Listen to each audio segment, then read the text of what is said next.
Next level ní tọ̀tẹ̀ yìí tí Yorùbá Nation Youth pẹ̀lú àjọṣepọ̀ Yorùbá World Media ọmọ yẹn nàná fáyé lórí ọ̀rọ̀ òmìnira ilẹ̀ Yorùbá. Ẹ gbọ́ kí ló yẹ á ṣe, ọ̀nà wo ló yẹ á gbà, àti wípé ìgbésẹ̀ wo gan ló yẹ á gbé tó ràn wá lọ́wọ́ nílẹ̀ Yorùbá lórí ètò ààbò, ètò ọrọ̀ ajé, ọrọ̀ àṣà àtọ̀rọ̀ òmìnira lápapọ̀ fún gbogbo ìran aládé. Ẹ já pàdé lọ́jọ́ àbámẹ́ta ọjọ́ 14 oṣù kejìlá déédéé aago 3 ọ̀sán Yorùbá Nation Star lábẹ́ àkóso bàbá wa Emeritus ọ̀jọ̀gbọ́n Bánjí Akíntóyè àtolóyè Mọ́jàsọ́lá Ìgbòho Òòṣà lórí ìtàkùn ayélujára Zoom pẹ̀lú meeting ID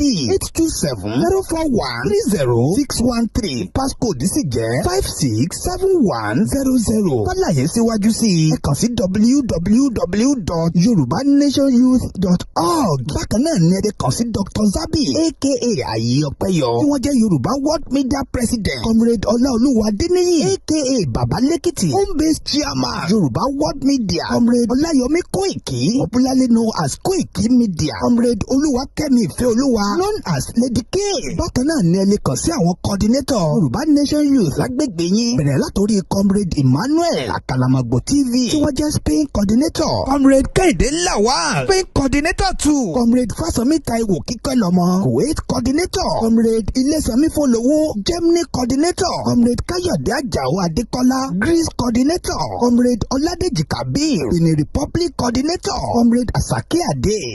Àdé TV Morocco assistance coordinator, Comrade Adébáyé Òkìkíọlá Emmanuel Italy coordinator, Honourable Taofeek Ọlárẹ̀wájú Àjàó Egypt chapter coordinator, Comrade George Ọlátúndé Dáṣọ Ghana coordinator, Comrade Táíwò Ọpẹ́yẹmí Germany coordinator 2, Comrade Adémọ́lá Isaac Ṣóbùkọ́lá South Africa coordinator, Comrade Comfort Délé Ireland coordinator, Comrade Bádéjọ Abíọ́dún Ismail Morocco coordinator, Comrade Abíọ́dún Salau Canada coordinator, Honourable John Abídèmí Akínṣẹ̀tẹ̀ Mauritania coordinator, Comrade Olúfisáyọ̀ Olúyẹmí Ògúnṣèyítán Libya coordinator, Comrade Táíwò Ọládìran Ọládipúpọ̀ Àtà coordinator, Comrade Johnson Ọlọ́runpọ̀ Philip Mexico coordinator, Comrade Gbọ́lá Adé UK coordinator, Comrade Noah Sanusi USA coordinator. Fáfàní àwọn èèyàn wa nílé kàn sí Comrade Suleiman Akeem Lagos State coordinator, Comrade Digun Ọláníyì JP Ọ̀yọ́ State coordinator, Comrade Badmus Bọ́lájí Abíọ́dún Ògùn State coordinator, Comrade Ìbílẹ̀kẹ̀ Olúfẹ́mi Kogi State coordinator, Comrade Imran Abdul Fatai Adeleke Kwara State coordinator, Comrade Adéwálé Abídèmí Saheed Ọ̀ṣun State coordinator, Comrade Àlùkò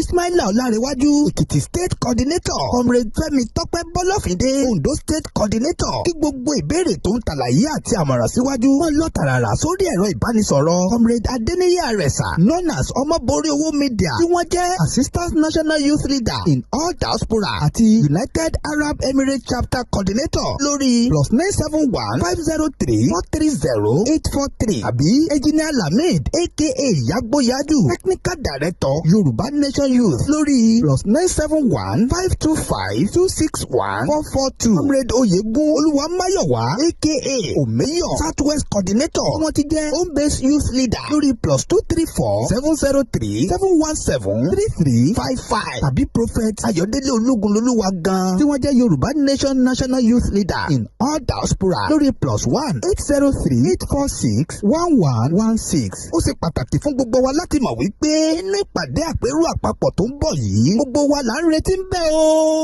Olùkéde Prophet Ayọ̀délé Olúgunlolúwa lórúkọ ọ̀dọ́ Yorùbá pátápátá.